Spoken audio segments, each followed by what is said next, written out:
tarde a todos que nos assistem pelas redes, especialmente as engenheiras, os engenheiros de todas as modalidades da engenharia. Estamos iniciando mais um evento online promovido pelo CENGRS. Eu sou César Henrique Ferreira, engenheiro agrônomo, diretor administrativo e presidente do Sindicato dos Engenheiros do Rio Grande do Sul. O nosso debate desta tarde está inserido na programação da Semana do Engenheiro, quando comemoramos o Dia do Engenheiro na próxima sexta-feira, dia 11 de dezembro. Eu quero, desde já, aqui agradecer de maneira muito especial aos colegas da Habitat Inovação, parceira do SENGE, nesta iniciativa. O tema desta tarde é o futuro do engenheiro e da engenharia. Eu considero que a inovação e é a matéria-prima, né, da engenharia e também a engenharia, obviamente, o motor do desenvolvimento. Se olharmos a história, veremos que inovar, otimizar processos, produzir mais em menos tempo e com objetivos cada vez mais ambiciosos e de forma sustentável, são tarefas que vêm desafiando os engenheiros e a engenharia desde sempre. Portanto, tratarmos do futuro do engenheiro e da engenharia é antevermos o destino dos povos, o futuro das nações, o rumo das organizações e da vida das pessoas. Diante de possibilidades que até bem pouco tempo atrás não passavam de ficção, mas que hoje muitas delas já são realidade, muito graças ao trabalho dos colegas engenheiros e da engenharia. Da mesma forma, é preciso reconhecer que o mercado de trabalho, da forma como os colegas, por exemplo, da minha geração, após concluírem o curso, enfrentaram, não é mais o mesmo. Definitivamente não é. Com certeza, também não será o mesmo daqui a 5, 10 ou 20 anos, quando muitos ainda estarão no mercado,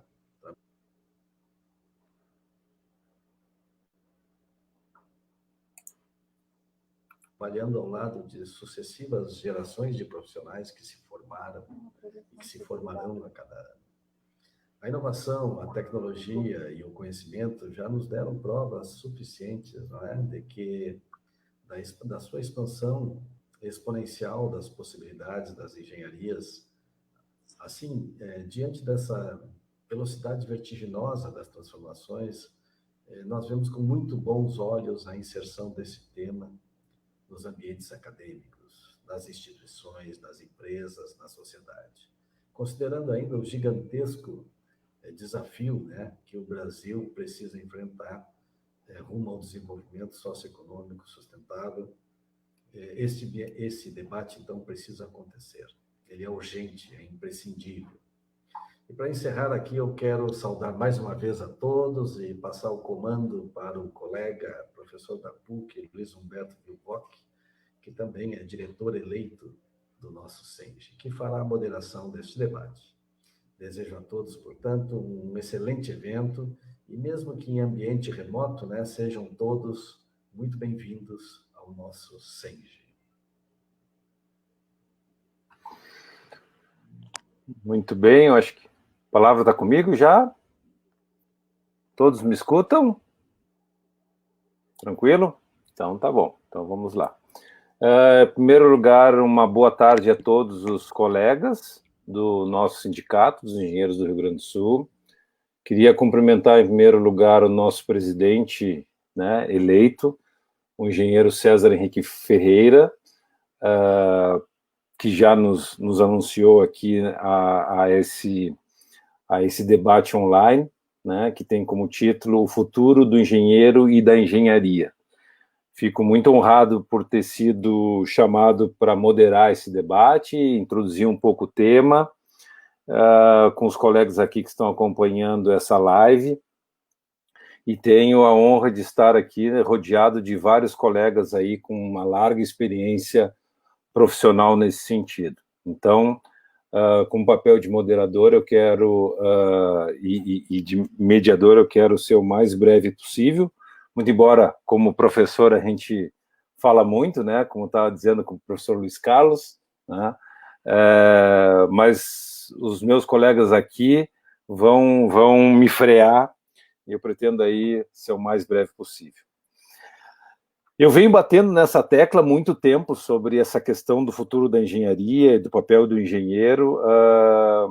Como engenheiro agrônomo que sou, eu tenho o meu mestrado em economia, o doutorado em administração, trabalho nessa área de inovação, empreendedorismo e criatividade, já coordenei vários projetos aí, um dos mais recentes tem aqui o meu coordenador geral, né, o Pacto Alegre, né, que tenho muita honra de ter feito parte da equipe inicial que concebeu aí o projeto, né, que está em muito boas mãos, sempre esteve com o Luiz Carlos, eu coordenei a parte técnica, e falo diante dessa peculiaridade, né, desde 97 eu tenho, além de professor, eu tenho uma empresa de consultoria que, obviamente, trabalha muito mais nas franjas das minhas atividades docentes de gestão universitária, mas eu sempre, desde o início, né, formado desde 89, eu sempre tive como ímpeto essa ideia de que o engenheiro, ele é, por si só, até por formação, um sujeito que vê as coisas e não se conforma com o que vê, ele engenheira, né? Ele bota a mão na massa e faz a coisa acontecer, ele interage com o seu meio, o seu contexto e procura melhorar aquilo que ele enxerga. Então, o ato de empreender é o ato de se mexer, de apresentar alguma coisa, né? E já, em primeiro lugar, já faço essa ressalva, que parece uma confusão permanente, e fico até perplexo que ainda tenhamos essa confusão, de que a defesa do empreendedorismo é a defesa do empresariamento, né, de ter uma empresa. Eu sempre digo que empresário é um tipo de empreendedor. Eu conheço vários empresários que não são empreendedores e conheço vários empreendedores que não são empresários. E aí explico o que significa isso, né? O empresário não empreendedor é aquele que recebe a empresa, por exemplo, dos seus descendentes e não sabe o que fazer com ela. A gente vê vários casos de sucessão familiar onde as pessoas, por uma questão de herança, recebem um negócio, um projeto e só fazem besteira, né? E acabam dilapidando um patrimônio familiar conquistado pelos seus antecessores. Portanto, ele é empresário, é dono de uma empresa e não é empreendedor, né? Contrariamente, você vai encontrar muitos empreendedores que trabalham, por exemplo, na iniciativa pública, né, no serviço público. São aquelas pessoas que notam uma realidade social, uma realidade da nossa comunidade, e não se conformando com elas, apresentam projetos de melhoria de contexto, de sociedade, de cidade. E, portanto, são coordenadores, líderes de projetos, são absolutamente empreendedores. Então, eu nem gostaria de entrar nesse debate com meus colegas, porque isso tem que estar acabado, não tem mais o que discutir. Empreendedor é o sujeito que faz acontecer. Pode até abrir uma empresa, mas pode desenvolver e ser coordenador, líder de um grande projeto. Então, eu me considero empreendedor desde que me formei, até antes mesmo de ter me formado, nas ações que eu empreendi. Não tenho nenhuma, tenho uma empresa, uma MEI hoje, que é uma empresa que eu utilizo para alguma consultoria, algum evento, algum curso de pós-graduação, né, do qual me exigem ter um CNPJ, mas eu sou, há 30 e poucos anos, professor universitário com muito orgulho, e é esse o lugar da minha fala, é esse o lugar onde eu me sinto feliz com os meus alunos desenvolvendo projetos, não só para dentro do meio acadêmico, como também para a sociedade que me conforme. E adoro estimular os meus alunos a eles sim assumirem o empreendedorismo.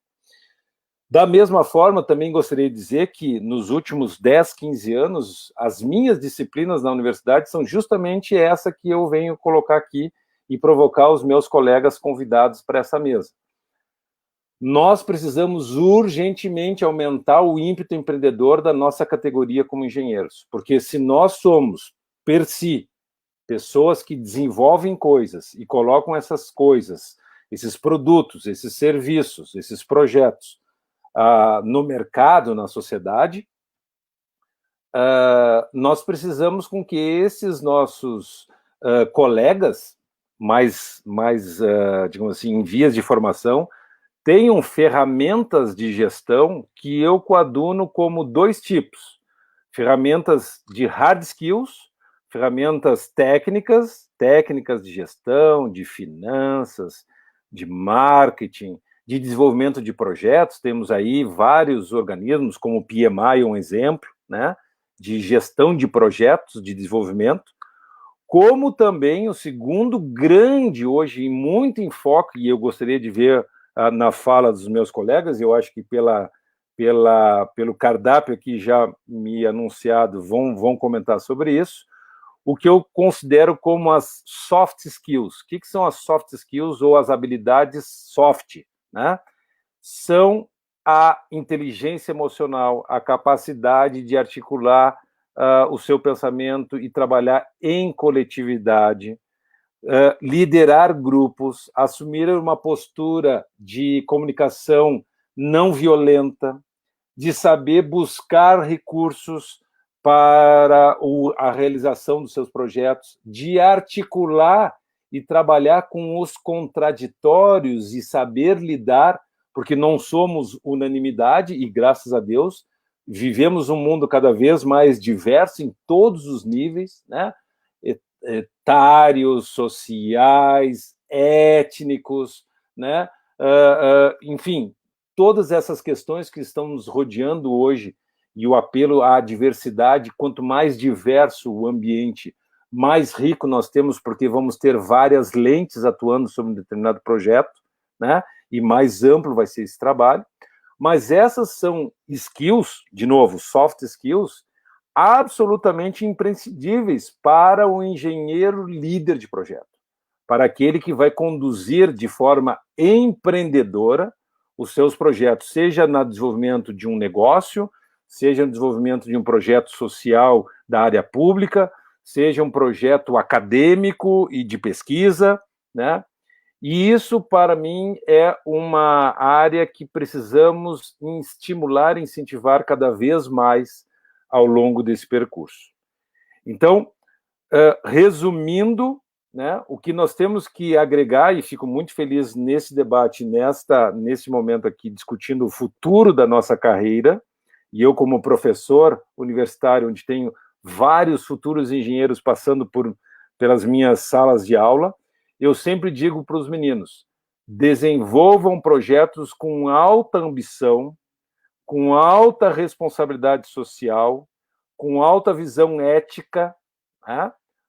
Buscando o máximo de recursos possíveis, e que vocês sejam líderes de uma sociedade que precisa estar gerando riqueza, empregos, impostos, negócios, serviços públicos de qualidade. Nós temos uma gama enorme de desafios, né, e oportunidades gigantescas, desde que sejamos bem informados, possamos trabalhar de forma integrada com ótimas tecnologias que estão ao nosso alcance hoje e, né, talvez aí seja o grande desafio do nosso sindicato. E eu bato nessa tecla desde que fui convidado pela atual diretoria para me juntar a essa digamos assim, a essa bandeira de que nós precisamos fazer com que os nossos jovens futuros engenheiros ou engenheiros recém-formados possam assumir o seu protagonismo para que a gente possa transformar essa grande nação, né, essa grande nação riquíssima em recursos naturais, em água, em alimentos, em commodities, em valor agregado, em projetos e negócios e atividades que agreguem renda, recursos, riqueza a partir da nossa atuação. Eu acho que esse está chegado aí, nós estamos vivendo um ano atípico e terrível da pandemia, nós não podemos mais depender de um país fornecedor de respiradores, né, ou de EPIs, onde nós abrimos mão do nosso protagonismo por meia dúzia de vantagens comparativas, e nós precisamos reassumir o nosso protagonismo como engenheiros e como uma categoria que não se acostuma com o status quo, que vai lá e faz e modifica seus negócios. Esse é o meu recado inicial, e com isso eu passaria de imediato à nossa grande engenheira aqui presente. Que bom que as mulheres estão aumentando a sua importância, e nessa diretoria nova temos várias colegas extremamente competentes. A mulher tem um papel, a mulher engenheira tem um papel preponderante nesse cenário de diversidade, tá? de comunhão dessas relações, e com isso eu passaria, então, a nossa colega engenheira Daniela Cordeiro, que é cofundadora da Habitat e da Moeda do Bem, acionista da STE, Serviços Técnicos de Engenharia, especialista em pedagogia da cooperação e metodologias colaborativas. Temos muito a compartilhar, Daniela, porque venho trabalhando nessa área de métodos ágeis e trabalhos colaborativos desde a fundação lá do nosso laboratório de criatividade no Tecnopuc, né? E tenho certeza que vamos ficar enriquecidos com o teu depoimento na sequência. E depois da tua fala eu apresento os demais colegas aqui presentes. Pode ser assim? Então, Dani, com a palavra é tua. Sim. Tá bem. Muito obrigada, Luiz. Acho que o teu discurso vai muito de encontro com o que eu estava aqui pensando em falar. Que bom que já trouxeste bastante do que eu ia falar.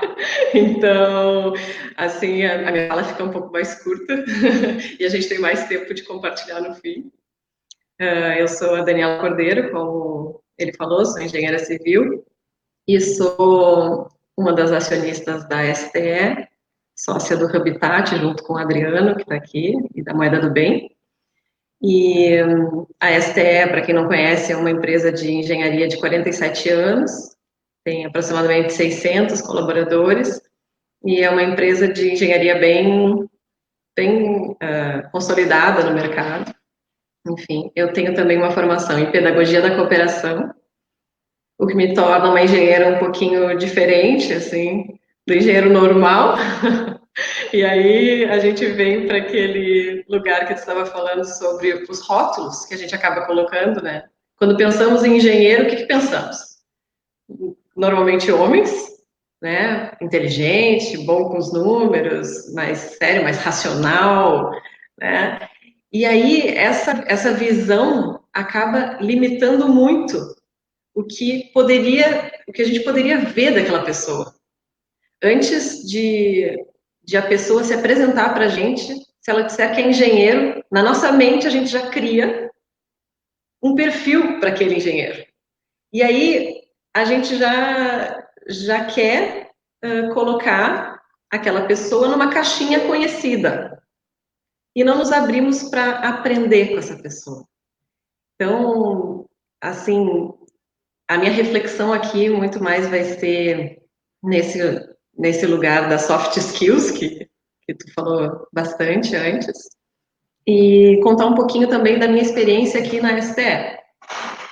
Então, é isso, quando a gente pensa num engenheiro, a gente pensa numa pessoa mais racional, boa com os números, e muitas vezes nos esquecemos de olhar para aquele engenheiro como uma pessoa antes de qualquer outra coisa, né? Eu sou engenheira de formação, mas sempre gostei muito desse lado mais humano, né? De escutar e mais feminino.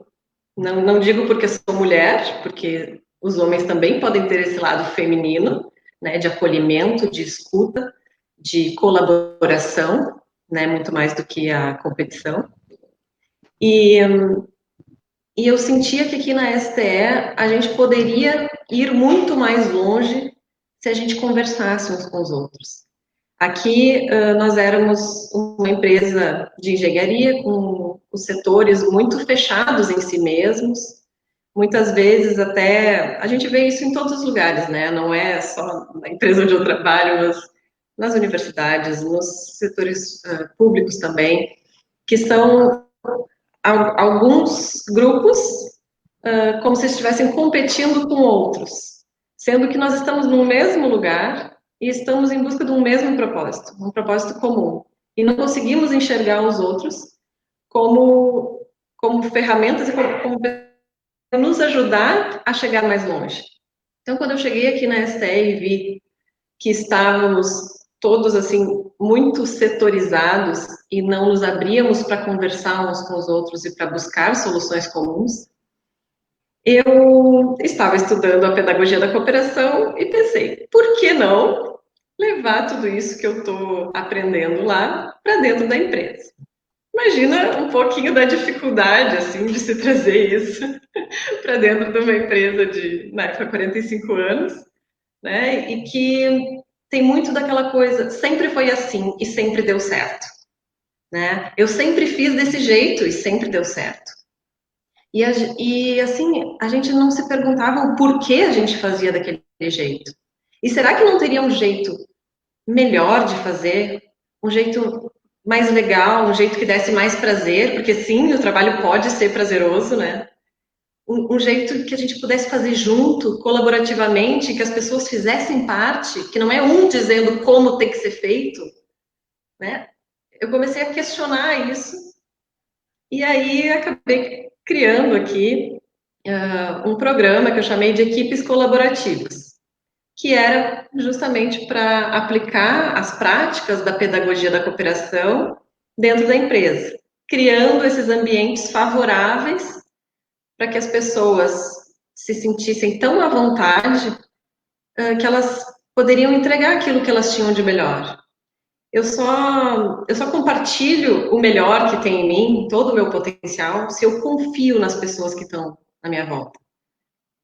Então, era um trabalho de estabelecer alianças, parcerias, né? Eu poder, primeiro, desapegar daquilo que eu acho que eu sei, porque se eu vou para um lugar achando que eu sei tudo, que eu tenho todas as respostas, eu não me abro para que novas coisas possam aparecer e para que novas soluções, em conjunto com outras pessoas, possam ser criadas, né?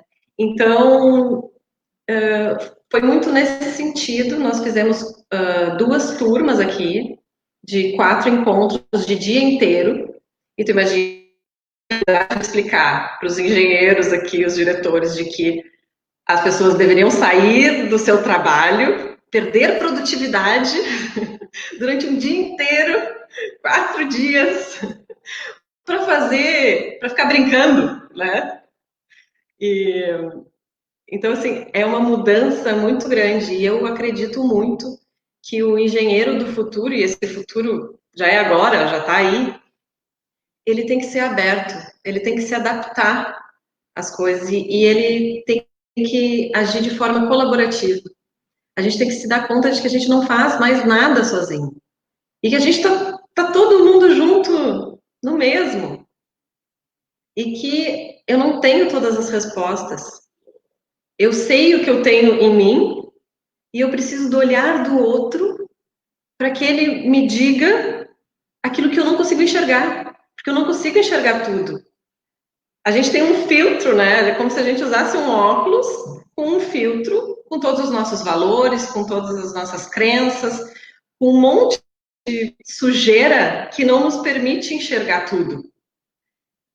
E cada um vai nos trazer um pedacinho do que pode ser a verdade, né? Então, eu acho muito rico isso, não só o engenheiro, mas todos os profissionais. Eu acredito que a partir de agora, nós vamos ter que começar a desenvolver essas qualidades de adaptabilidade, de confiar e entregar. Muitas vezes a gente não vai ter controle sobre o que vai acontecer, para não dizer nunca. Aqui, se eu vou ficar meio nervoso se disser que nunca vou ter controle, mas enfim. De paciência, tolerância, de escuta, né? As pessoas têm muito a oferecer se elas sentem que fazem parte, se elas sentem que são importantes realmente. E não adianta eu dizer, não, tu é importante, e aí não deixar ela falar.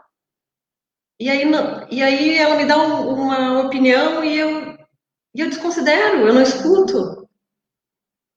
Não adianta, a gente tem que ser aquilo que a gente diz que espera, né? E a gente tem que ser aquilo que a gente espera do outro também, porque para eu ter, eu vou ter que dar. Antes de ter, eu preciso me abrir e dar, né? Então, eu acho que é isso. O que eu tenho assim para contribuir, acho que é muito mais nesse sentido do que trazendo alguma coisa técnica aqui da engenharia. Acho que vocês poderiam trazer isso com muito mais propriedade. Mas aqui na STE eu posso compartilhar com vocês que foi uma experiência incrível. As pessoas começaram a dizer que gostaram muito do programa porque passaram a não se sentir mais como números. E isso tem muito do engenheiro, né? Eu quero número, eu quero produção. E as pessoas disseram: agora eu não me sinto mais como um número, eu me sinto como uma pessoa. Eu estou sendo vista como uma pessoa, não como um número num contrato, né? E isso faz toda a diferença, porque daí essas pessoas vão se sentir felizes em trabalhar na empresa. E aí, sim, elas vão produzir muito mais. Então, aqueles 4 dias que elas saíram e deixaram de produzir, a gente está vendo agora e colhendo os frutos de tudo isso, que elas estão produzindo muito mais, porque elas estão muito mais felizes. Então, sempre tentando ajustar essa equação de produtividade com felicidade, que é possível, e é muito mais possível quando a gente entende que junto é bem mais divertido. É muito mais sustentável, é muito melhor de fazer. Então, é essa a minha mensagem aqui para vocês, para iniciar, né? E aí depois a gente bate um papo sobre isso. Obrigada. Muito bom, Dani, muito legal te escutar. Eu só acho que tem um microfone, acho que agora deu. Tem algum microfone aberto aí. Excelente a tua provocação, acho que esse olhar, que eu gostei dessa tua forma de falar do feminino, né? Não do gênero, mas dessa quantidade de afeto que a gente também remonta, né? Do feminino, e também concordo contigo que isso é uma prerrogativa não do gênero, mas do estado de espírito, a forma como a gente acolhe e agrega, né?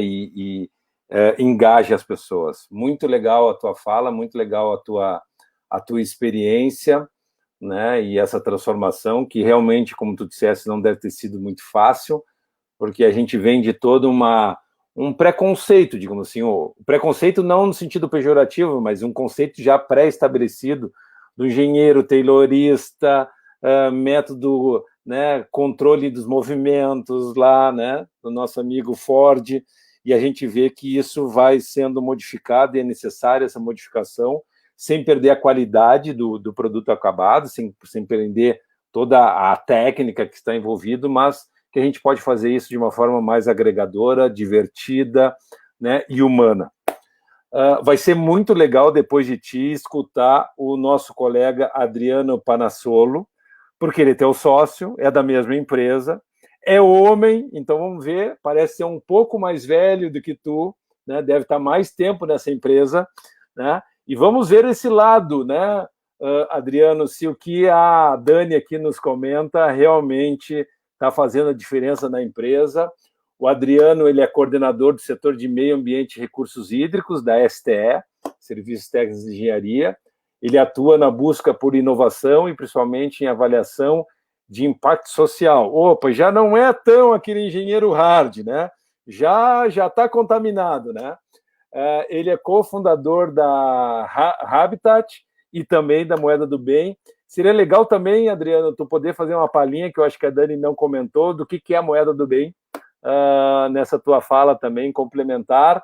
Adriano, sem delongas, a palavra está contigo, meu querido. Bom, boa tarde a todos, obrigado pela oportunidade, pelo convite aqui de falar com vocês, né? Mas acho que a introdução do moderador foi muito boa, né? Porque me dá a oportunidade de já começar já com o carro andando, né? Na verdade, como tu já observasse, né? Eu tenho um pouquinho mais de idade que a Dani, já tenho uma experiência, sou homem, né? De gênero,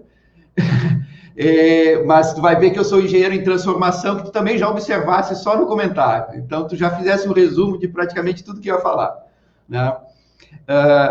Eu sempre digo que eu nasci engenheiro, eu sou filho de engenheiro, me criei no meio do pai em obra, então os 50 anos são de engenheiro, tá? Então, até me formar, eu era filho de engenheiro e vivi sempre em obra com meu pai. Depois eu me formei em engenharia civil na URGS, depois eu fiz a especialização no IPH em hidrologia e saneamento ambiental e montei minha empresa de consultoria na área de engenharia, tá? Então, eu fazia durante quase 20 anos, também na introdução foi muito boa, porque se falou muito em empreendedorismo, e eu acho que quando se fala de futuro, tem tudo a ver com tudo que se falou aqui, empreendedorismo, tem a ver com a cabeça diferente daqui para frente, da gente pensar as relações, tem tudo a ver com isso, né? Então, durante quase 20 anos, eu tive uma empresa de engenharia, onde praticamente fazia projeto e supervisão de obras de rodovia, saneamento, e obra viária urbana. Então, engenheiro puro, 20 anos projetando, mais os 20 que eu tinha antes de me formar, então, como engenheiro, aquele engenheiro que todo imagina, que a Dani falou aí, que deve ter no fio da pessoa, quando vê o engenheiro, era aquele engenheiro Adriano até os 40 anos de idade. O que mudou dali para frente? Quando a gente menos espera, surge uma situação, e eu acabei aqui na STE, então, isso há pouco mais de 10 anos atrás, para criar um setor de meio ambiente. Eu tinha alguma experiência de meio ambiente, muito mais de saneamento, e vim achando que era de uma forma provisória para a empresa para criar o setor de meio ambiente. O primeiro grande desafio foi a gestão ambiental da rodovia do Parque, e aí tinha muita questão social envolvida, que nós reassentamos 600 famílias, convivemos com aquelas famílias durante 3, 4 anos, e em pouco tempo a gente criou na empresa, que não tinha era uma empresa de engenharia pura, um setor de meio ambiente, que conta em média com 50 a 70 pessoas só da área ambiental, né, técnicos, de todas as formações, seja uma diversidade enorme. Então, aí já o primeiro choque, digamos assim, que eu fui recebendo aos poucos sem me dar conta. Daqui a pouco eu estava convivendo com mais de 15 profissões diferentes, muito mais mulheres que homens, né, e trabalhando muito na questão ambiental e social. Tinha que aprender automaticamente, aprender com tudo. Isso me deu uma vantagem, porque eu deixei de ser especialista naquilo que eu estava trabalhando e tinha que contar com a especialidade dos outros, e isso é outra coisa, eu acho, outro fato importante para a inovação. O especialista tem mais dificuldade de, como a Dani falou, de reaprender, né? Alguém que se especializou muito numa área, de repente dizer que eu tenho que desaprender para aprender de novo é mais difícil. Como eu fui obrigado a reaprender na questão ambiental, acho que por isso o natural me deu essa oportunidade. Então, foram 10 anos onde a STE começou a destacar na área ambiental. A área ambiental chegou a representar quase 20%, 30% do faturamento, que é grande da empresa, né, no Brasil inteiro, e eu coordenando essa equipe e montando essa equipe ambiental.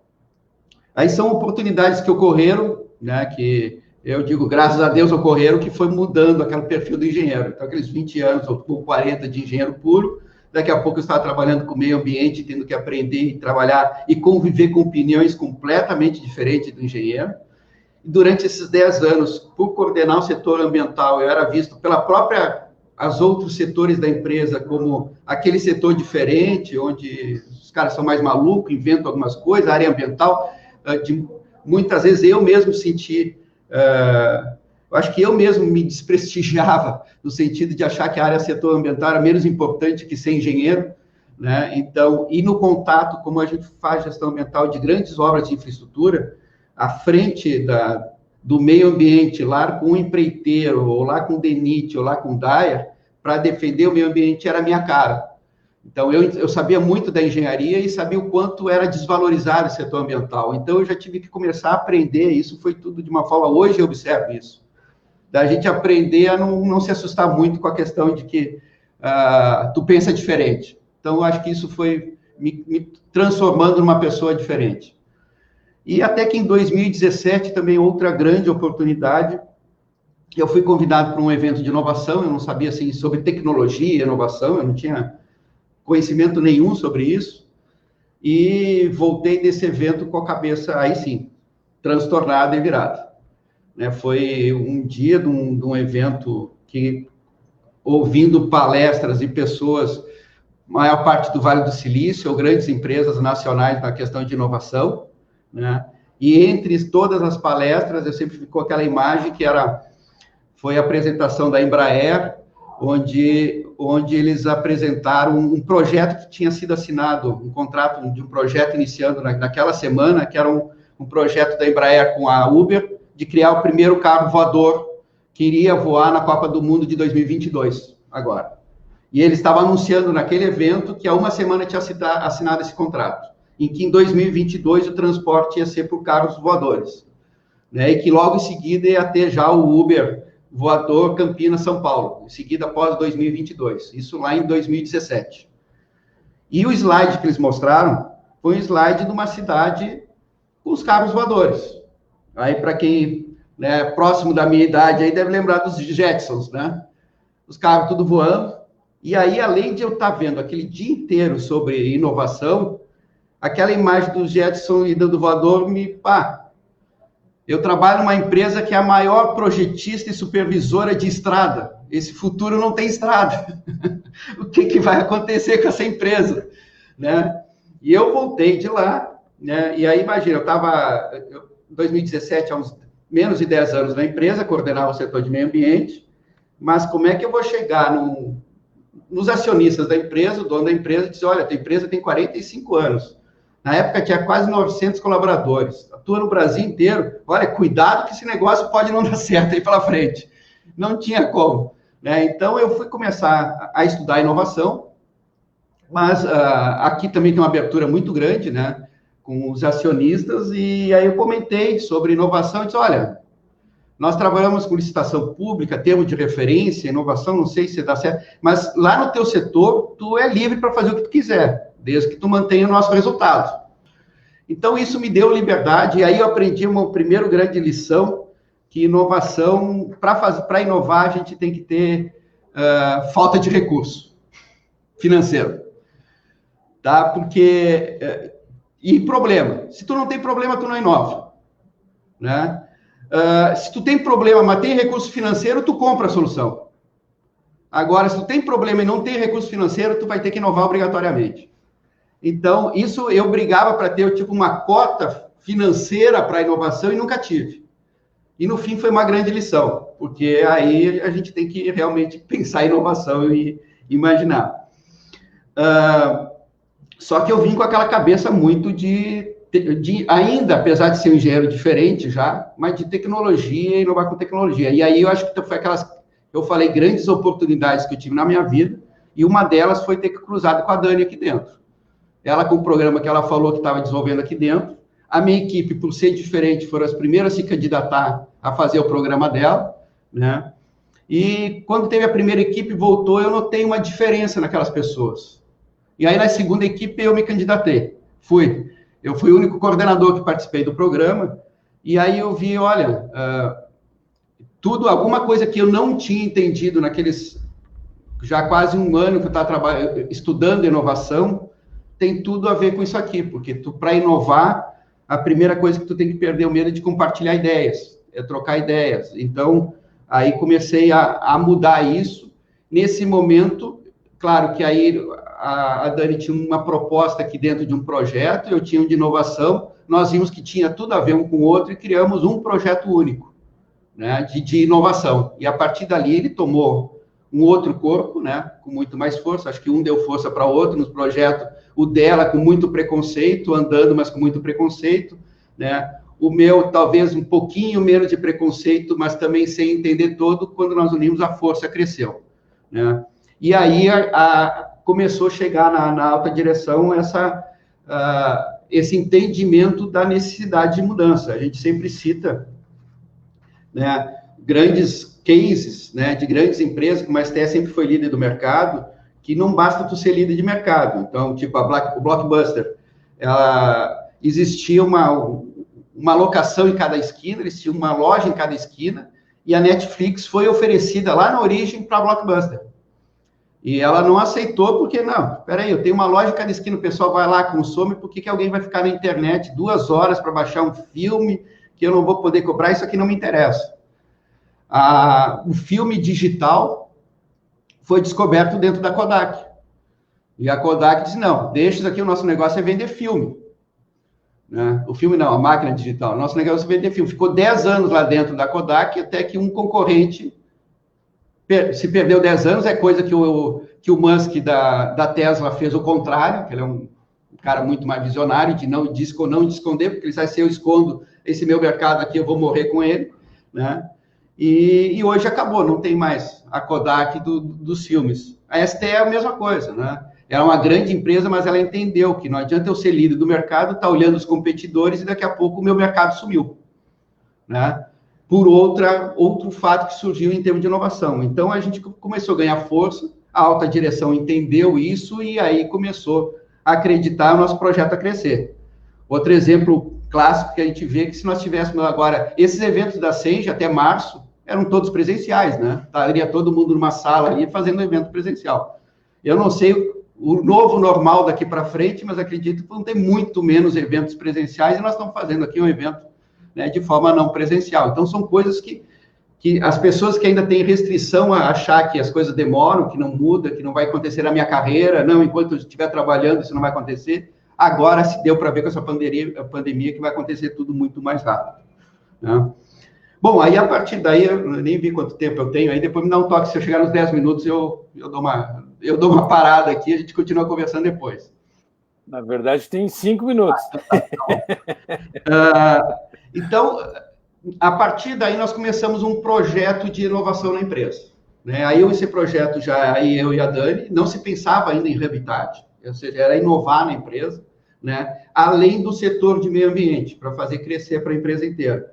Nós passamos, então, um período, um ano, digamos, 2018, muito com a questão da cultura, de mudar a cultura das pessoas, porque aí também a gente vai aprendendo muita coisa. Por exemplo, o setor com mais dificuldade, as pessoas com mais dificuldade de inovar são aqueles mais especialistas, que no primeiro momento a minha impressão era o contrário, tipo, um cara muito especialista de tecnologia que já inventou um monte de coisa vai ser o mais fácil. Não, é o que tinha mais restrição, porque tu tem que aceitar, como a Dani falou no discurso dela ali, olha, a minha ideia não é melhor, nós temos que compartilhar, e para aquele cara que estudou 30 anos uma coisa que hoje ele acha que é o melhor, é o que tem mais dificuldade de aceitar a outras ideias para construir em conjunto, né? Então, isso a gente trabalhou 1 ano quase aqui com a questão de mudança de cultura na empresa, né?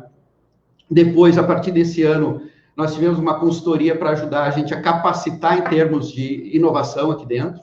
Então, nós passamos mais de 1 ano fazendo pitch days, que a gente recebia startups uma vez por mês, e convidava, era livre, além dos coordenadores de cada setor, mas para os colaboradores assistirem aqueles pitch de startups com ideias novas, poderia servir aquelas ideias para eles, no caso, ou simplesmente para ver que, às vezes, uma grande solução pode resolver, uma pequena solução, em termos de custo, pode resolver um grande problema, né? Então, isso começou, então, a questão de capacitação nas empresas, para o pessoal entender de uma forma diferente. Se deu uma abertura para ouvir todo mundo, então essa equipe de consultoria começou a ouvir, de dar liberdade para as pessoas falar, que a gente sabe também que no nosso meio, às vezes, às vezes até inconsciente, mas certo controle do poder em função de tudo passar pelo coordenador, pelo diretor, e a opinião ser só dele, e de um subordinado, às vezes, ter receio, porque nas grandes corporações o principal empecilho para a inovação é o seguinte, e serve para o coordenador e para o diretor, né? Que se tu tiver uma grande ideia, talvez tu ganhe lá um extra a mais, um salário a mais, ou algum benefício, ou só um muito obrigado e parabéns. Agora, se tu der uma ideia errada, ou algum negócio não der errado, tu pode perder teu emprego. É muito desproporcional, a maioria das pessoas não arriscam isso, né? Então, e é uma dificuldade. Então, quando uma empresa de fora, a consultoria, começou a ouvir, eles chegaram para nós com 70 ideias diferentes. Disse, olha, essa aqui, eles vieram para conhecer a empresa e disseram, olha, aqui não precisa trazer alguém para trazer ideia. O pessoal já tem muita ideia. Aí o nosso trabalho, no primeiro momento, foi selecionar as ideias que seriam mais indicadas para os negócios da empresa no primeiro momento e começar a trabalhar em cima delas. Então, em 2019, já se teve vários projetos de inovação que começamos a trabalhar aqui dentro, né? Até que, no fim de 2019, quando já mais maduro, se chegou à conclusão, e também vendo cases de outras empresas, a gente sem saber como é, a gente sempre quer uma receita pronta, né? Como é que é melhor para fazer inovação? E a gente já chegou à conclusão, não tem receita pronta, cada empresa vai ter a sua. E nós, depois já desse período, 2017, 18, 19, a gente chegou à conclusão, olha, nós vamos ter que criar um spin-off, uma empresa de inovação. E aí, por 2 principais motivos. O primeiro, que quem procura, um cliente que procura STE, quem é que vai procurar uma empresa grande, conceituada no mercado, com 40 anos, ela vai procurar para quê? Por que escolheu aquela empresa e não uma empresa pequena? A maior parte das vezes por segurança. Eu sei que essa empresa vai me entregar o produto, o melhor produto, porque ela está no mercado todo esse tempo e eu confio nela. Isso é um paradigma contrário de inovação, né? Então, e também como uma empresa como a STE, que também tem toda essa responsabilidade de todo esse passado dela, né, de todo esse acervo, chegar para um cliente e dizer, olha, vamos testar algo, se não der certo, a gente tenta de novo, também não dá certo, né? Então, a gente sempre compara uma grande corporação a um grande transatlântico, um grande navio. O grande navio, ele dá segurança, ele leva longe, com tranquilidade, muita carga, mas ele tem uma capacidade de mudar de rumo bem mais limitada, né? Quando se fala em inovação, tu tem que jogar lancha e bote para o mar, tá? Então, é isso que a STE joga, a lancha, ela vai testando, e claro, muitos desses barcos, esses projetos, essas lanchas vão afundar, mas elas vão ter agilidade de encontrar a melhor solução antes dos outros, né? Então, o Habitat não é nada mais nada mesmo que essa lancha que vai para o mar e ela vai procurar o melhor caminho com mais facilidade e muito mais agilidade. E o caminho que ela encontra é uma tendência desse transatlântico depois tá arrumando em função disso, né? Então, o Habitat, uma das razões é essa, né? Que aqui, então, quem a gente recebe aqui no Habitat, o discurso é esse, olha, vamos tentar junto, se der certo o negócio é nosso, se não der, se der errado, nós vamos para o próximo, nós vamos gastar pouco, porque nós vamos errar rápido, tá? Que é um discurso completamente diferente da STE, mas por trás disso tem todo o conhecimento da STE, a carga da STE em cima dos assuntos, né? E o outro porque a STE é uma empresa de consultoria, não é um empreiteiro, né? Se fosse um empreiteiro, ele estaria fazendo inovações para resolver o problema dele. A STE vem de engenharia, então ela tem que resolver o problema dos outros, ou do mercado, ou da sociedade. Então, a ideia aqui é vender inteligência de engenharia com inovação, e aberto, está convidados os empreiteiros, as universidades, as associações, sociedades, sindicatos, startups, todo mundo para vir para cá, para em cima de algum problema nós criarmos uma nova solução, tá? E aí, o Habitat, para concluir em termos de Habitat, a ideia é de criar um hub concentrado em 3 pilares. Infraestrutura, que é o que a STE conhece muito bem, mobilidade, porque nós trabalhamos com a questão de urbana, e muito com transporte, e sustentabilidade, que a gente sabe que daqui para frente não tem como se viver sem sustentabilidade. E aí, sustentabilidade, no fim, tem que falar da moeda, né?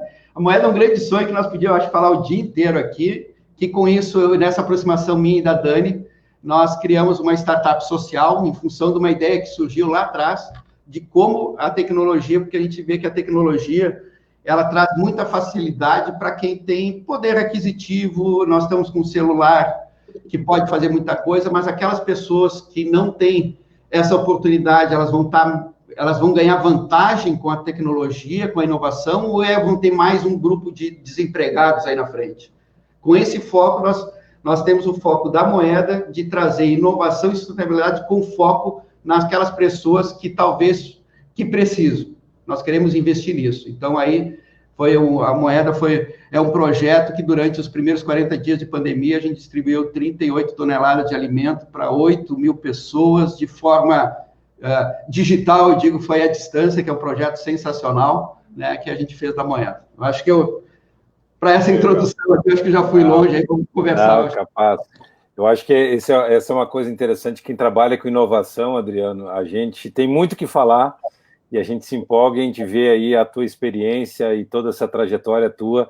É muito legal de ver a narrativa tua de toda a parte de conversão, né? E eu acho que foi muito rica essa tua dobradinha e esse casamento com a Dani aí, mudando, né, essa conformação de uma empresa tradicional no mercado e trazendo esses ingredientes para um novo tipo de posicionamento. E aí eu retomo de novo essa ideia do engenheiro empreendedor. Eu acho que vocês trouxeram aí um caso fantástico de engenharia empreendedora, digamos assim.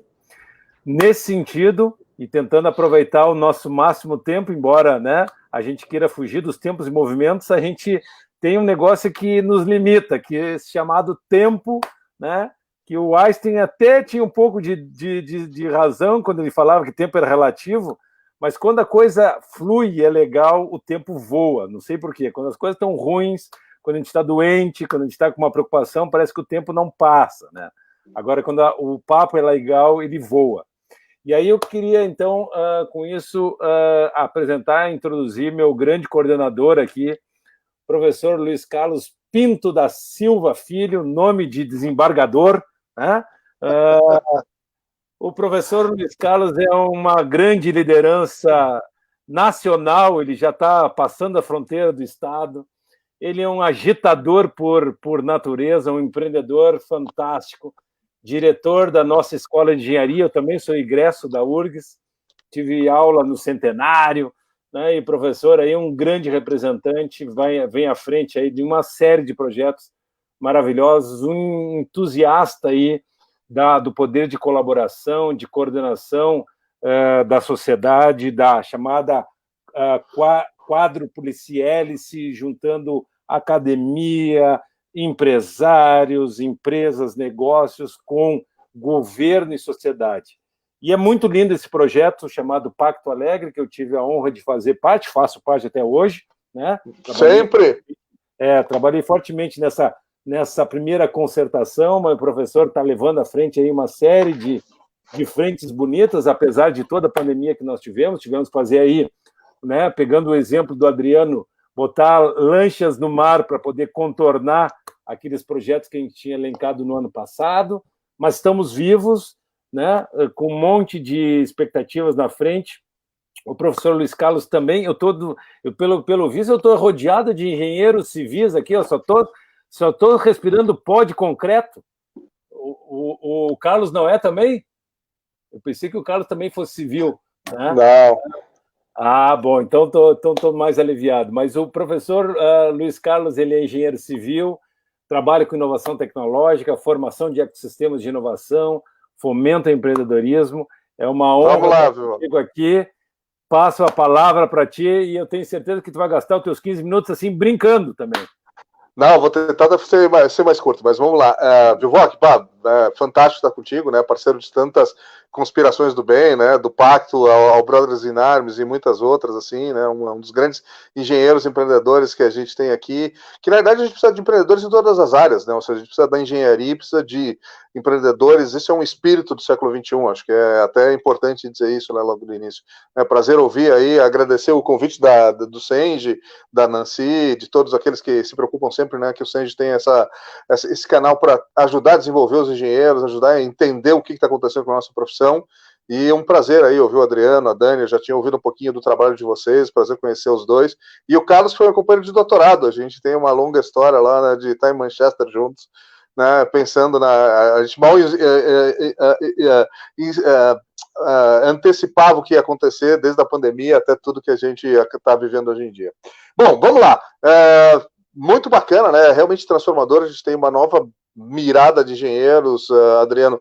Eu também passei por gestão de riscos primeiro, que foi equipes multidisciplinares, trabalhando muito com uma engenharia com a sociologia aplicada, com o urbanismo, com a acupuntura urbana, passamos pelo pacto, aí sim, né, explodindo isso, é muito transformador. Acho que os engenheiros, né, cada vez mais entendem que eles vão ter que trabalhar em equipes multidisciplinares, e é por isso que a gente vai precisar de um engenheiro diferente, né? Eu acho que o século XXI vai nos colocar problemas muito mais complexos e que não permitem mais aquela abordagem que a gente tinha no século XX do engenheiro trabalhando num gabinete, resolvendo um problema técnico, com pouca comunicação, e é por isso que a gente está tão angustiado com esse novo tipo de engenheiro. E aí eu volto um pouquinho para a provocação, né, que o Sanji nos fez do futuro da engenharia. É difícil falar de futurologia nesse momento, porque nesse século exponencial a gente tem tantas alterações tecnológicas, tantas alterações de dinâmicas sociais, que qualquer chute do que vai ser o futuro ali, ele pode estar muito errado, né? A gente está num cotovelo de desenvolvimento e todo mundo está procurando um pouquinho sinais de que futuro vem aí logo à frente, né? O futuro do trabalho, o futuro da engenharia, o futuro da tecnologia, o futuro das relações sociais, o futuro do mercado imobiliário, que a gente sabe que pode ser bastante impactado agora, né, com talvez algumas coisas, né, de infraestrutura as a service, coisas que vão começar a entrar ali, menos, né, ser dono da infraestrutura e mais utilizar essa infraestrutura como serviço. Isso deve ser uma coisa que logo aí, depois da pandemia, começa a aparecer como uma tendência do nosso mercado, que pode transformar bastante a maneira como a gente produz habitações, por exemplo, nós somos engenheiros civis. Mas o interessante disso é que a gente, de qualquer maneira, não pode deixar de tentar antever o que vem no futuro e deixar de entender quais são as características fundamentais, né? A primeira delas talvez seja o seguinte: não existe um futuro que a gente possa imaginar para a humanidade que não tenha engenharia. A engenharia é fundamental para a sociedade moderna. Em todas as suas diferentes vertentes, a engenharia, na verdade, ela dá a infraestrutura para que a gente possa pensar nas cidades, para que a gente possa pensar na atividade humana, né? Ou seja, nós vamos precisar de engenheiros, e nós vamos precisar cada vez de mais engenheiros, de melhores engenheiros, de engenheiros mais completos. Então, quando a gente fala no futuro da engenharia, a gente olha um pouquinho para engenheiro que a gente conseguiu, né, formar nesses últimos, né, várias centenas de anos, principalmente no século XX, quando a gente disparou muito isso, mas a gente começa a pensar naquele engenheiro, como é que vai ser esse engenheiro quase transformador social. Porque se tem alguma coisa, e é engraçado, a gente tem esses preconceitos, né, Dani, como vocês estavam falando, e quando a gente pensa no engenheiro, normalmente a gente pensa no engenheiro civil, no engenheiro mecânico, né, aquele engenheiro bem core, assim, das primeiras engenharias. Mas hoje, se a gente pensar, a gente tem engenheiros que vão lá, né, do engenheiro de alimentos, o engenheiro de computação, a gente tem um engenheiro biomédico, a gente tem um engenheiro que está trabalhando com a parte toda de materiais, a gente tem engenheiros de todas as naturezas. E por que todas os campos de conhecimento acabam tentando gerar alguma coisa mista com a engenharia, né? Por que a gente tem parcerias lá com a física para fazer um engenheiro físico, com a produção para fazer um engenheiro de serviços lá na praia, aqui na URGS? Porque tem uma característica fundamental da engenharia, que é essa capacidade de olhar conhecimentos fundamentais, né? E a gente está falando aí de matemática, de física, de química, de ciências sociais, e pensar em como é que a gente bota isso dentro de um pacote que transforma a realidade, que tem uma entrega.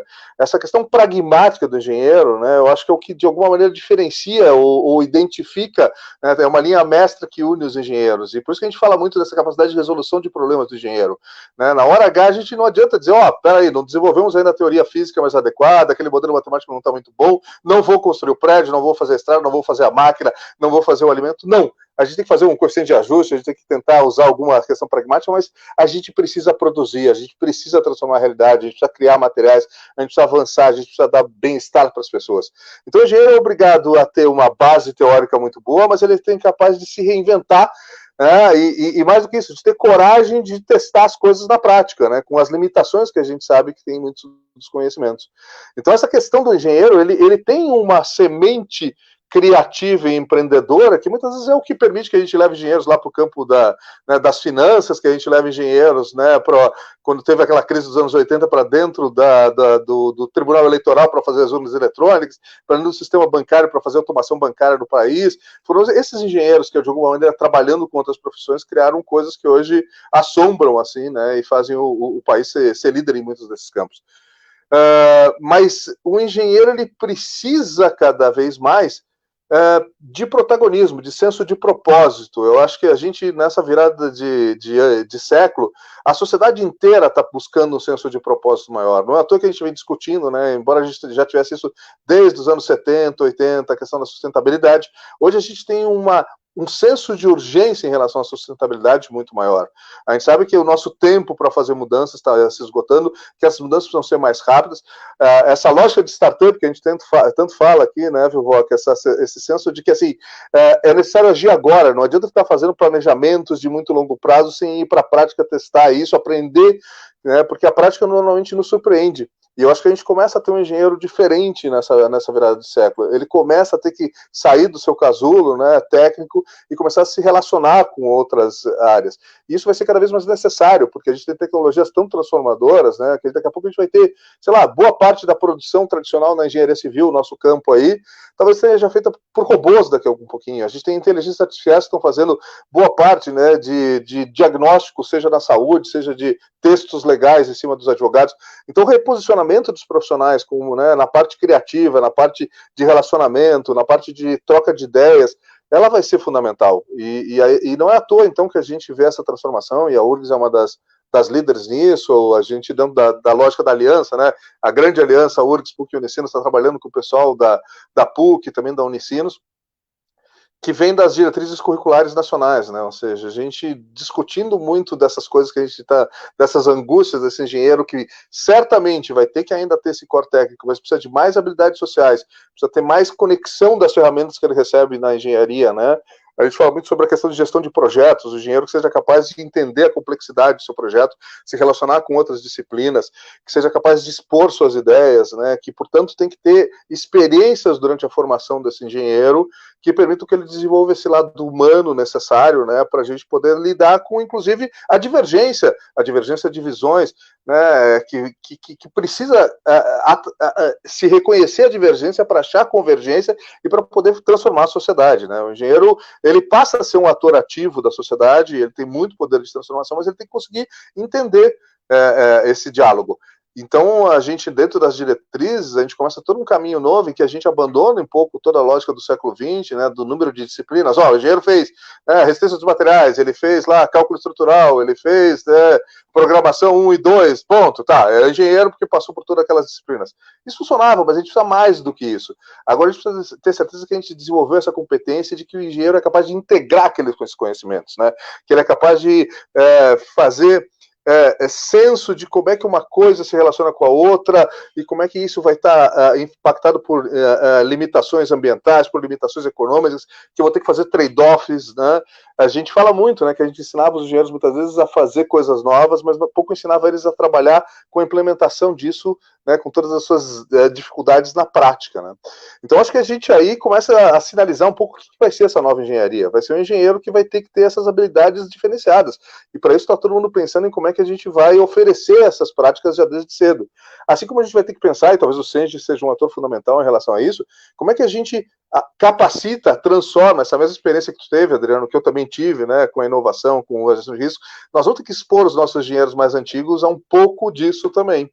Essa transformação tem que ser mais ampla, né, porque senão a gente vai ter um problema generacional, né, ou geracional aí, no qual a gente tem um problema de linguagem, inclusive, desses novos engenheiros que estão chegando, com uma cabeça nova. Os estudantes que chegam para a engenharia hoje já têm uma questão de senso de propósito que é totalmente diferente da minha geração dos anos 80, né, e a gente vai ter que saber falar com esses novos estudantes, né, e o filho que acordou agora, que também vai estar aqui do meu lado um pouquinho aqui enquanto a gente fala, né, com essa juventude toda aí que vai estar muito mais premente, inclusive, salvar o planeta no sentido bom, né, no sentido de realmente buscar caminhos mais sustentáveis e equilibrados.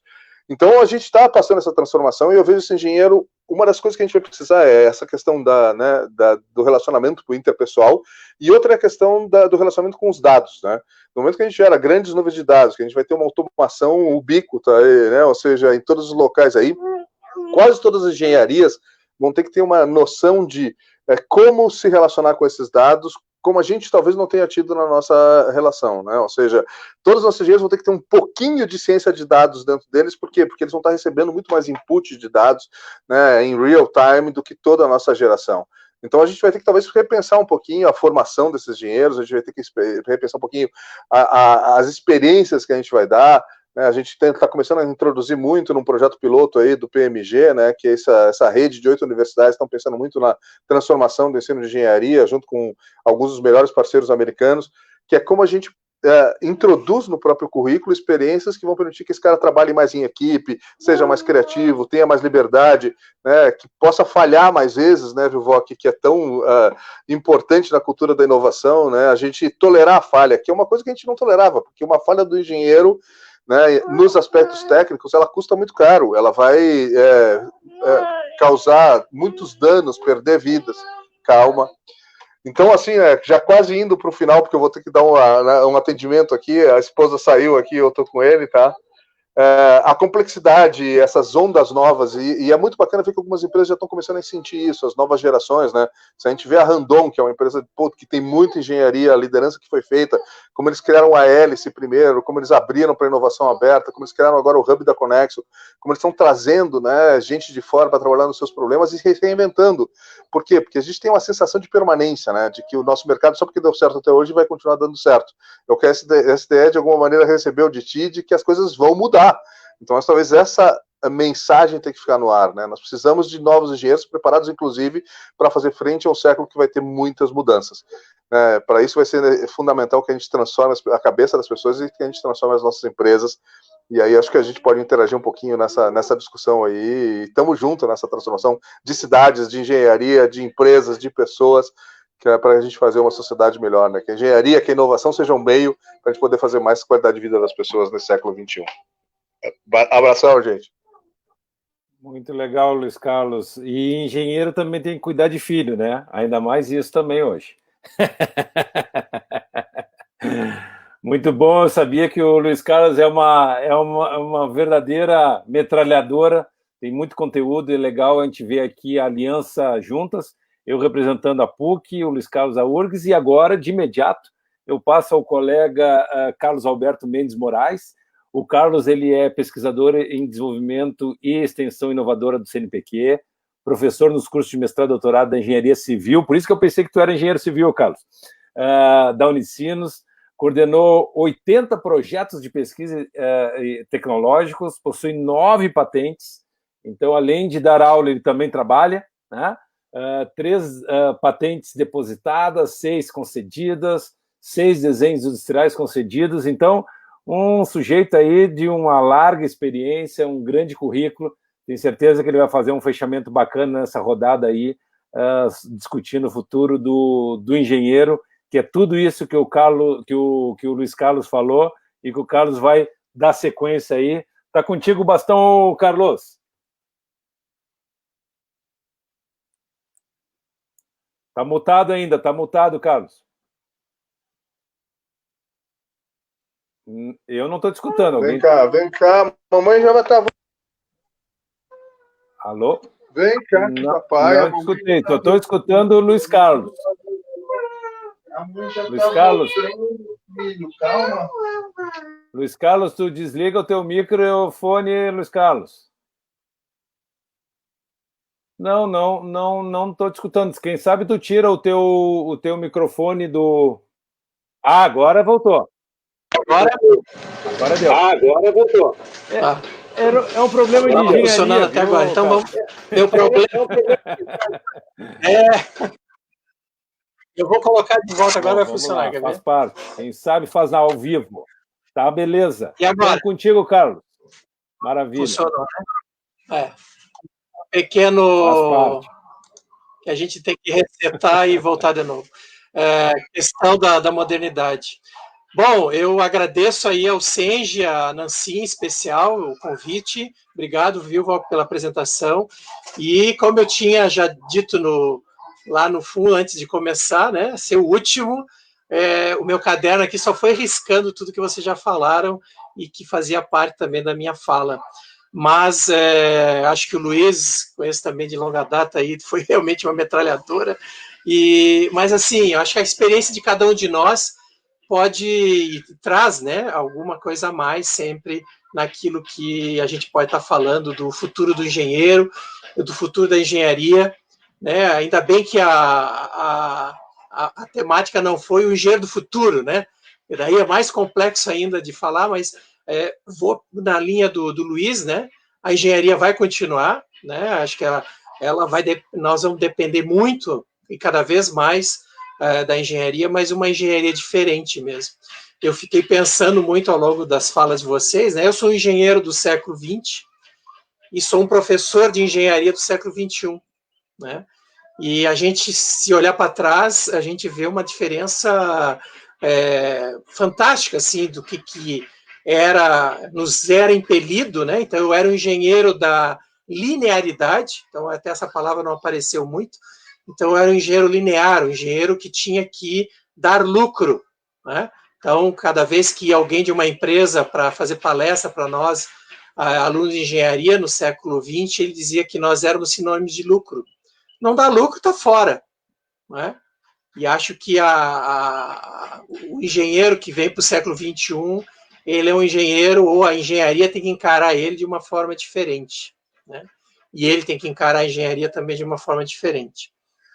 Bom, nessa linha, né, o que a gente pode ainda trazer aqui para nós, assim, o Luiz já falou, eu ia dizer assim, sinto muito quem está fazendo engenharia ou pensa em fazer engenharia, que vai continuar tendo cálculo, vai continuar tendo física, vai continuar tendo química, as suas disciplinas específicas para cada uma das engenharias, porque isso dá a base exatamente para ele galgar outras competências, e principalmente as competências mais soft, né, como o Vilvoc introduziu no início, porque essa capacidade lógica que a engenharia nos traz, o pragmatismo, né, ele nos ajuda muito, né, a sermos críticos, e nós precisamos ser críticos.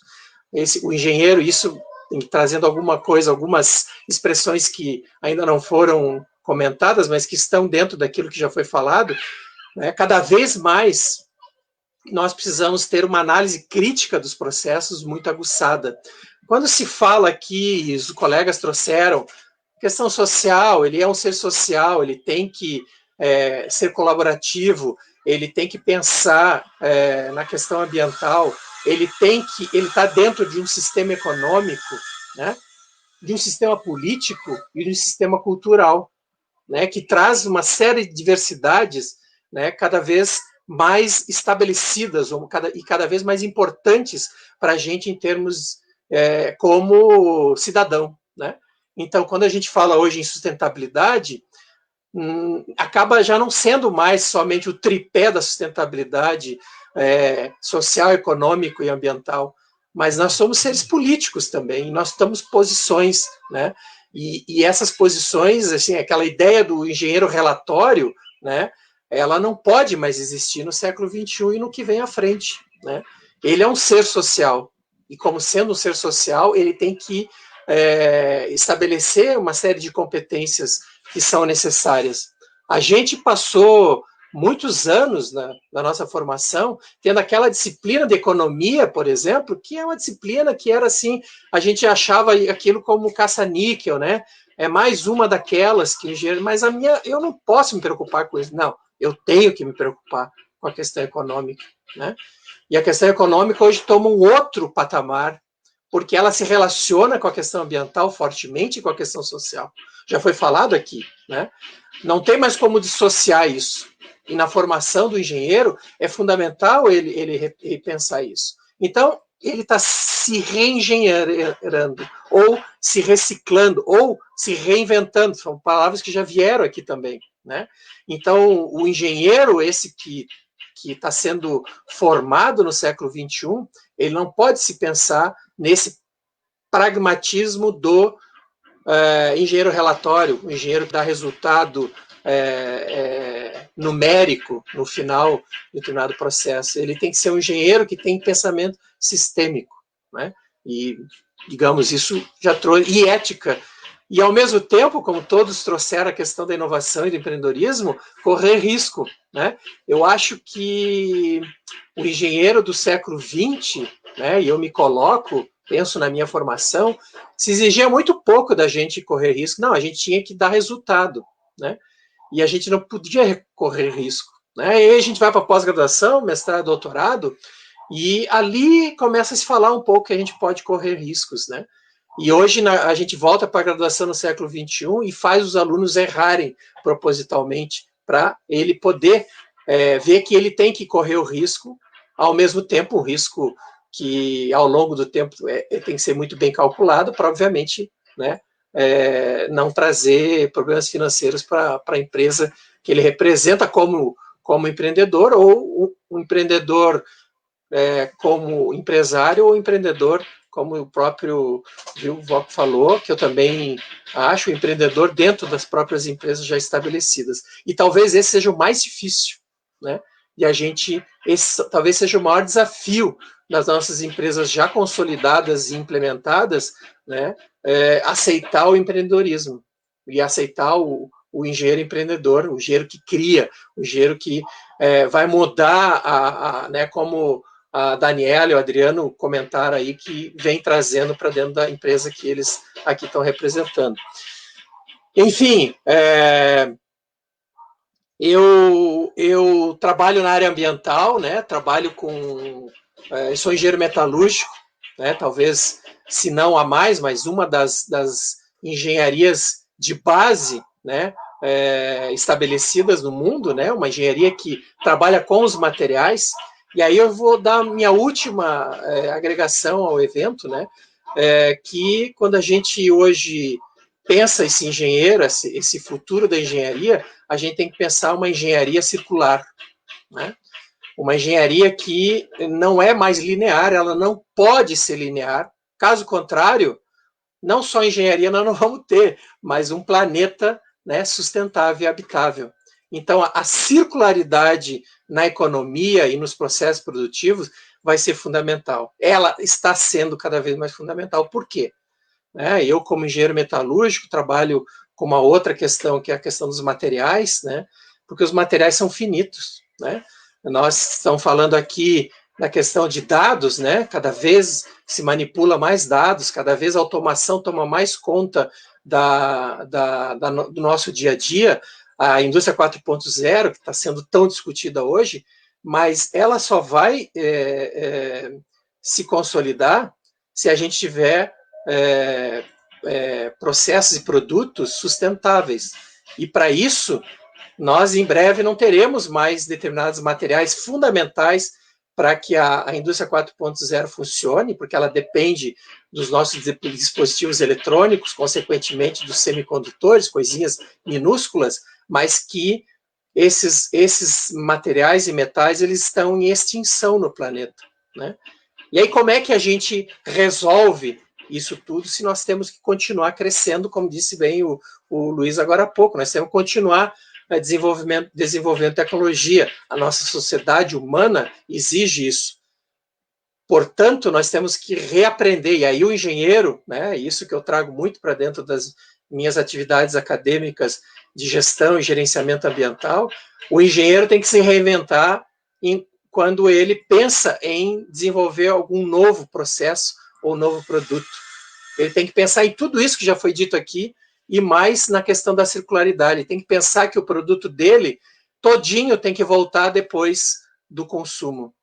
Caso contrário, nós não vamos ter materiais suficientes para dar conta de toda essa evolução, né? Se falou no Tesla, né? O Tesla com os carros voadores, ou carros autômatos, ou carros elétricos, nada disso vai acontecer se não tivermos, né, materiais para atender essa demanda, né, de sustentabilidade, inclusive, né? Então, a gente se vê aí com um desafio muito grande para o futuro, porque esse engenheiro ele tem que ter essa visão sistêmica, né, de que não adianta eu desenvolver um excelente carro voador e eu não ter materiais para dar conta de produzir esses carros, ou de armazenar energia para eles serem autossuficientes, né, com energia solar, por exemplo, ou energia hidrogênio, enfim, essa visão sistêmica, né, cada vez mais o nosso engenheiro, mesmo que ele seja um engenheiro civil, um engenheiro mecânico, um engenheiro metalúrgico, um engenheiro químico, ele tem que ter essa visão sistêmica, porque ele depende das outras engenharias. Aí acho que foi colocado aqui a ideia de transversalidade, eu acho que mais até do que a multidisciplinaridade, né, nós vamos ter que ser profissionais transversais, nós vamos ter que ter cada vez mais entendimento de que muitas vezes o que eu crio pode gerar um grande problema ali na frente, porque eu não tenho tecnologia, eventualmente, para extrair o metal fundamental para aquele material do resíduo que nós estamos gerando rotineiramente nas nossas cidades. Bom, fico por aí e agradeço mais uma vez. Muito legal, Carlos. Muito obrigado aí pelas tuas contribuições também. Eu estava, enquanto o Carlos estava falando, também estava lendo aqui os comentários da nossa assistência. Muitas mulheres aqui fazendo fortes opiniões, muita gente elogiando o trabalho da STE, elogiando os nossos professores, o Carlos, o Luiz Carlos, enfim. Muito legal estar vendo aí um debate, né, uma assistência tão participativa. E eu acho que aqui tem uma questão importante, né, meus queridos colegas de mesa, que é a questão da capacidade de diálogo, né? Eu acho que o diálogo, hoje, mais do que nunca, através, inclusive, desses instrumentos hoje mais acessíveis de comunicação, mais práticos, cada um de nós, imagina, estamos na nossa casa, o Carlos está com seu filho, né, o Luiz Carlos, isso talvez nos facilite as conexões. Então, diálogos e conexões nós precisamos cada vez mais fortalecer para construirmos, dentro das nossas visões, consensos, né, e evolução da nossa sociedade, porque desafios aí não nos faltam. Temos aí em torno de 10 minutos, pouquinho menos, para a gente fazer o fechamento desse nosso debate extremamente instigante. E o meu papel aqui é passar a palavra para vocês, para as suas considerações finais, né, fazendo essa réplica do que tudo que foi comentado, e aí passaria, então, a Dani para fazer essas suas primeiras considerações finais, trazendo toda a contribuição que ela trouxe aí, esse olhar bacana. Eu, de novo, sou pai de uma futura designer aqui, que não deixa de ser engenheira também, então eu tenho um apego muito grande por essa questão do feminino entrando nessas áreas mais duras e trazendo essa visão mais ampla, mais holística, mais sustentável, né, e mais humana nesse processo. E a tua fala foi muito legal, Dani. O que tu gostaria de deixar para nós aí como instigação para o futuro da engenharia e desse profissional tão importante nos desafios que nós temos pela frente? Dani, contigo.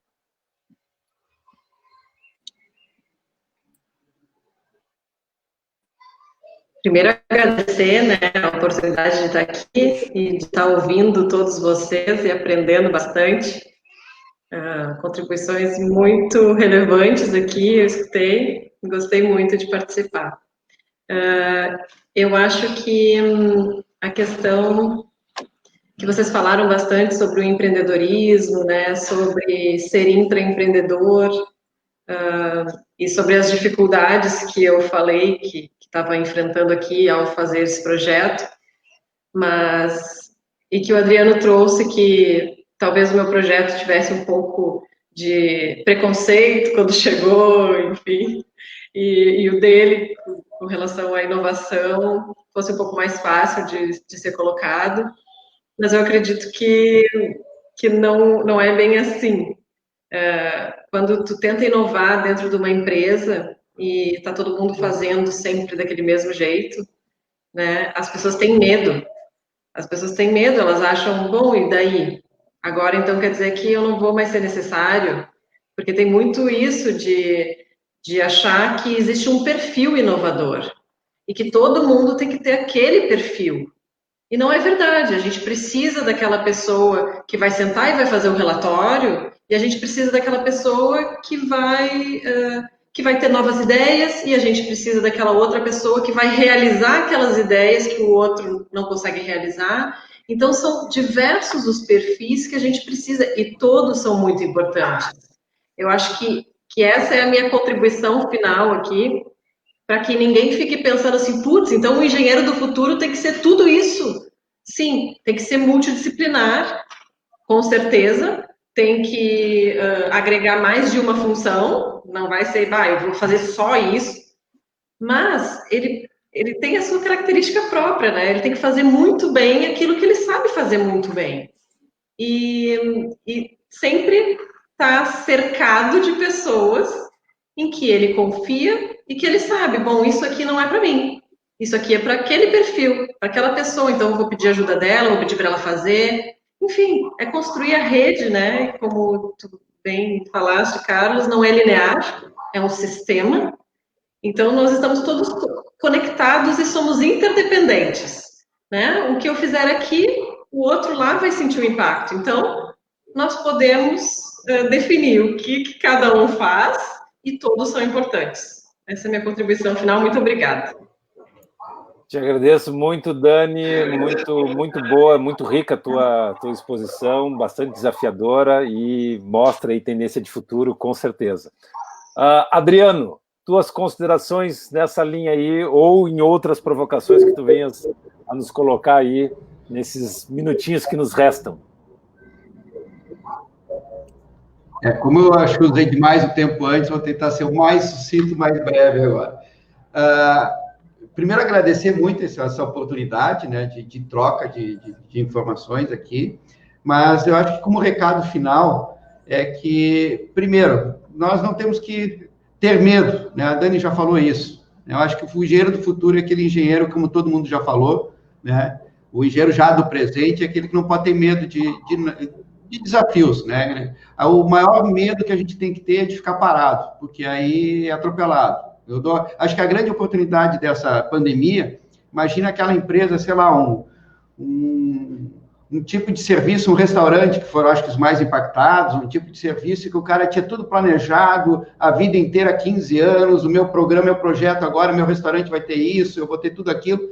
De uma hora para outra, o negócio dele chegou uma pandemia e acabou todo o planejamento dele. Então, a gente lembre disso, pelo menos para acreditar. Não adianta quem se planejar todo... E a gente tem o costume sempre de planejar o futuro com a experiência passada. Com a inovação, o passado cada vez tem menos importância e o futuro é cada vez mais incerto. Então, aproveite e arrisque. E se no momento que tu compartilha teus medos com as outras pessoas, tu te fica mais seguro. Então, aqui um exemplo. Então, as 3 universidades aqui compartilhando conhecimento para o Pacto Alegre. Quando que lá, sei lá, algumas décadas passadas, imaginar as 3 universidades não estarem competindo, que eu quero estar na frente. Esse é o maior exemplo do futuro. E aí, como o professor Luiz Carlos, ou todos já falaram, né, que o engenheiro também é a profissão do futuro, porque tu tem que ter engenharia. Então, vamos fazer engenharia dessa forma, compartilhando todo o nosso conhecimento e sem medo nenhum do futuro, porque a gente não sabe, ele é mesmo incerto. Tá? E a experiência no passado não vai servir mais muito para te planejar muito o futuro. Acho que era isso. Muito legal, Adriano, muito boas as tuas contribuições. Luiz Carlos, como é que tá? Pode falar? Vamos rapidinho aqui, ó. Bora lá, Luiz Carlos. Cara, a mensagem final acho que é desacomode-se, né? Ou seja, eu acho que essa é uma questão fundamental, né? Os desafios que a gente vai ter no século XXI vão ser muito grandes. A gente se acostumou no século XX a desenvolver uma série de tecnologias que não são sustentáveis e dói mudar. Mas para mudar a gente vai ter que ter muita engenharia, a gente vai ter que ter mais tecnologia, a gente vai ter que ter essa... Eu gostei muito de uma inspiração, de um insight que me veio quando o cara estava falando, que a gente precisa buscar mais soluções circulares. Né? As soluções têm que ser encaixáveis, tem que reaproveitar material, tem que ter uma visão de todas... A gente começou algumas novas teorias até de metabolismo das cidades, quanto se excreta nas cidades. A gente tem que fazer essa meta-engenharia, que é uma engenharia dos sistemas, né, que começa a aparecer como um dos campos, inclusive, das novas engenharias. E sobre os engenheiros, né, eu acho que a Dani falou uma coisa interessante, tem perfis diferentes, e é muito bacana que tenha perfis diferentes. Isso é uma das riquezas que a gente tenha pessoas com perfis diferentes. Mas as pessoas, muitas vezes, elas se encasbugam, elas vão abaixo do seu potencial, elas ficam presas naquele perfil, Dani. Eu acho que o século XXI está nos chamando para ousar errar, para ousar sair um pouquinho diferente, e é tão bacana se reinventar. Eu acho que o Adriano deve ter tido essa sensação quando ele descobriu, de alguma maneira, né, toda a nova face de engenheiro que ele podia fazer. Então, eu deixo aqui não se acomode ao seu perfil. Sim, há perfis diferentes, mas há muito espaço para crescimento para quase todos os nossos engenheiros, sejam os que estão se formando agora, sejam aqueles que já têm uma trajetória, e que talvez sejam os mais importantes, porque pela experiência que eles têm, eles podem talvez ser grandes transformadores, se eles realmente colocarem toda essa experiência em prol, né, de um espírito inovador, um espírito de startup, da gente buscar soluções circulares conjuntas a muitas mãos e que tenham esse DNA empreendedor. Porque o empreendedor é basicamente a sensação da resignação, né? Ou seja, e isso tem muito a ver com o engenheiro, né? Ou seja, do tentar alguma coisa diferente, não se acomodar. E eu volto então à primeira fase: desacomodem-se. É esse o engenheiro que a gente precisa, um engenheiro que seja inquieto, que seja desacomodado. Muito legal, Luiz Carlos, maravilha. Carlos, agora contigo aí, arremata, faz o gol, tá na área e o goleiro tá distraído, Carlos. Bom, então assim, que saia da zona de conforto, né? Eu acho que isso é fundamental e que seja colaborativo, né? Eu, como eu disse, sou engenheiro do século XX, engenheiro metalúrgico, que nunca assinei uma RT, né? Porque não se assina na minha área, né? Agora está se discutindo sobre isso, e eu sempre, como passei a ser professor no século XXI, eu disse, é o menos importante na minha opinião, né? A colaboração, o trabalho colaborativo, se eu não tenho uma competência, o outro tem essa competência, tipo, nem todo mundo é empreendedor, nem todo mundo é inovador, né? Mas eu tenho a competência que se agrega num projeto colaborativo. Eu acho que esse é o caminho, e esse é o caminho para esse futuro da engenharia, de um ser social, né? Que também a engenharia social é fundamental, ou até eu diria socioambiental. O SENGE, acho que tem que botar o ambiental ali junto, no socioambiental e econômico. Tá? Esse tripé, no mínimo, ele é fundamental para a gente avançar para o futuro. Obrigado. Muito legal, gente. Estamos aí batendo 6 horas e 2 minutos. Estou eu, que nem o Zambiase, né? 6 mais 2 minutos. E significa que 4 grandes engenheiros, e eu aqui atrapalhando um pouco, intermediando, mas eu fiquei muito feliz, muito contente, aprendi um monte com esses craques aqui, né? E tenho certeza que esse é o novo papel do SENGE, e nós vamos fazer muito mais, né, daqui para frente, né? Nancy, Azambuja, César, temos aí uma responsabilidade enorme de agitar, né, Luiz Carlos, essa engenheirada nova que nós estamos... Futuro de engenharia se discute em várias sessões, né? 1h30 não dá nem para começar, hein? Exatamente. Mas fomos bem pragmáticos. Mas foi sensacional, e eu acho que esse é o nosso caminho. Estou muito entusiasmado, porque eu vejo aí, sou muito otimista, vemos aí uma engenharia forte, aguerrida e com muita gana de fazer a diferença, porque o nosso país merece, nosso país precisa da gente, a população precisa, né? Nós estamos vendo aí a pandemia e todos os desacertos, e eu acho que a gente está na hora de a gente arregaçar as mangas e botar a coisa acontecer, e o sindicato tem um papel fundamental de aglutinar essa força viva e trabalharmos todos, como a Dani aqui, como a nossa grande representante aqui, desse toque feminino, de muita colaboração, muito aconchego, muito engajamento. Muito obrigado por essa honra de estar moderando esse painel fabuloso. Espero que o SENGE tenha gravado e que os engenheiros possam escutar isso que esses nossos painelistas puderam nos compartilhar nas suas experiências. Obrigado, gente, e vamos aí para um final de ano contente, esperando as vacinas e podendo voltar a sair das cavernas para que a gente possa, de novo, nos confraternizar e botar esse país a seguir o rumo que ele precisa. Tá bom? Um grande abraço. Muito obrigada, pessoal. Um abraço. E felizes festas a todos os amigos. Felizes festas. Bom estar com vocês. Um abração. Obrigado aí. Grande abraço, gente. E em breve estarei junto.